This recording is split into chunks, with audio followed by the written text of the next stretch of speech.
like 3 or 4 days ago, I think, I finished 8.3, and by doing that, I got a rank 4 to 5 class gem, and I rolled Mutant, and it was a very hard decision. I spent like 20 minutes on the stream trying to figure out what I was going to do, and then eventually in the end, I decided to do Danny Moonstar for a couple of reasons. One, I just love her playstyle. She's really fun messing with the Falter and trying to trade hits with the opponent while hitting them yourself with the Falter active.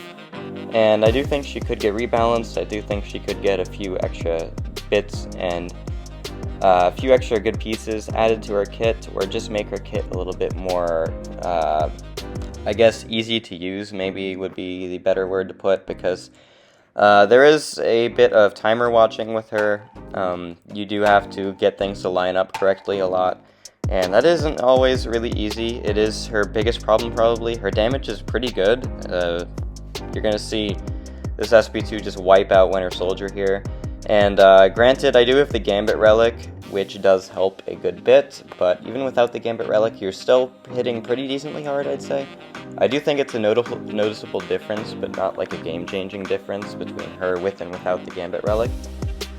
And so yeah, that was Winter Soldier, just because people like seeing Winter Soldier. And next up, this is the Black Panther and the Grandmaster quest. The reason I show this one is because this is basically the average health pool of a skill defender in Battlegrounds at like kind of like a 7-star level, maybe a little bit less, but like if like a lot of 7-star skills are close to this health pool, maybe a little bit more. But anyway, this is just a fight I like to show for mutants, just to see how well they would do in an average Battlegrounds skill champ. And yeah, so I'm just gonna go straight for the SP2. We have our 5 neural arrows and 5 prowess. And yeah, it wipes him out. Like, it does plenty of damage, and that Black Panther got deleted. So yeah, I think she's cracked against like the average skill defender in Battlegrounds. And yeah, this is going to be Battlegrounds health pool, but like if it was not with class advantage. And the prestige or PI of these defenders is a little off compared to what they would like would look like in a Battlegrounds instance. But either way, this is basically a rank 4 or a 7-star defender, which would be still a little bit of a lower rank, but some of these fights are still overkill, so it's not even that big a factor. I'm going for the SP1 here just because that energy vulnerability is going to help me a lot without having class advantage. And we're just going to bait this SP2. And what the energy vulnerability mainly helps with is the overload that we place on the opponent with our SP2. And it increases the burst damage of all our hits, and then the energy vulnerability increases the burst damage of that burst damage, which it's kind of hard to explain, but either way, that Venom got deleted. So even in a non-skill matchup, I still think she has plenty of damage. 50 seconds isn't anything crazy, but it's definitely very respectable. And I'm pretty happy with how she takes non-skill defenders, which is something that a lot of mutants do struggle with, I feel like.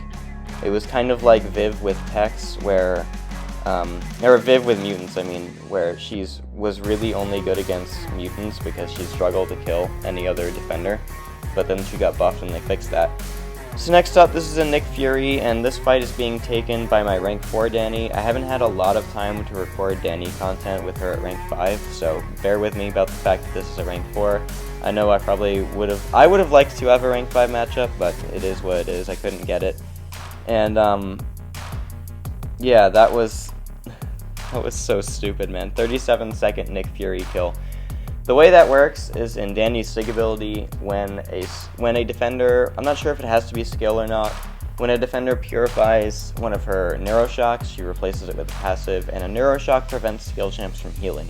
So if you have that passive Neuroshock on before Nick goes into his second life, then he can't purify, or he can purify it obviously, but he can't heal.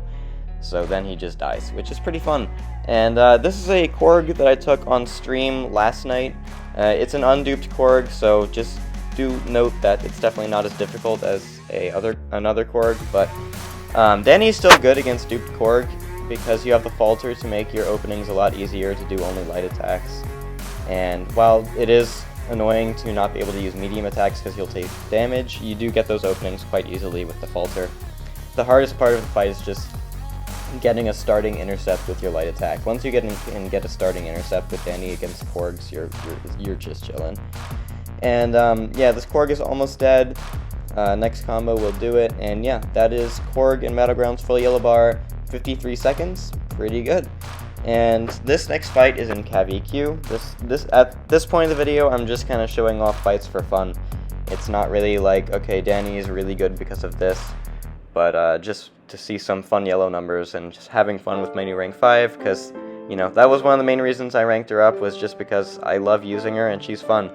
And another really good thing about Danny here is that she has very high prestige, and I'm switching alliances in a couple days, and I do need some prestige. Even though I think prestige is one of the stupidest things in this entire game, at least Danny helps with that, so I'll take it. Right now, she is my second highest champion, right behind my Ascension, which I'll probably do a reveal on tomorrow, who that Ascension was. But either way, Danny is destroying this Kingpin in CavEQ. This was the one where you throw a special attack hit and it gives you a Fury, or has a chance to give you a Fury, and then a higher chance if you have a Prowess. So I just went for double SP1, and yeah, she wiped him out. So this is a fight in 8.3.4, I think, 8.3.4, and it's against this Elsa here. This has Special Connoisseur, meaning I do 90% less damage if I do not throw a special attack with a Prowess. So we're doing very little damage at the start, but we're going to ramp that up. Another node that it has is that I get a 200% Prowess passive when I throw a Relic, and this lasts until my next special attack. So that's really fun. So the way I'm going to be taking this fight, I'm just going to throw an SP1 first, and then I'm just going to ramp a bunch of Striker Prowesses, and it'll be a fun time. Once I get the Falter active, I'm just going to go for this SP1, and it doesn't do a lot of damage now, but we're just ramping for the SP2 at this point. We're going to go throw the Relic right here, and then just re-ramp. We're going to block to trigger the Falter, get our Neural Arrows, and now we're just building that Striker gauge back up and getting the 2 bars at the same time. Gonna go for a Falter trigger there, throw our next Striker after I bait this SP1 actually. And yeah, throw this Striker. I'm gonna ramp up one more Striker just for overkill purposes, just to see the numbers. And we're almost there. We just need to do one more combo and then we'll get that Striker back. Dude, the Striker gauge in 8.3 is so crazy. I absolutely love that they did that. It just feels so fun to get the Striker back so fast. So now we just trigger our Falter, dash in, and then we throw this monstrous SP2. We didn't even get to see the last hit. That path was so fun with Danny, man. And if you have Danny, you should try it out just because of how fun it is. But anyway, that is my 5th rank 5, my 2nd mutant rank 5, and I'm really happy with her. And I'll be looking forward to making more content to come. Thank you for watching, and I hope you enjoyed the reveal trailer in the beginning. It took me a while to make, so if you would press the like and subscribe button if you did enjoy it, that would be great. See you in the next one.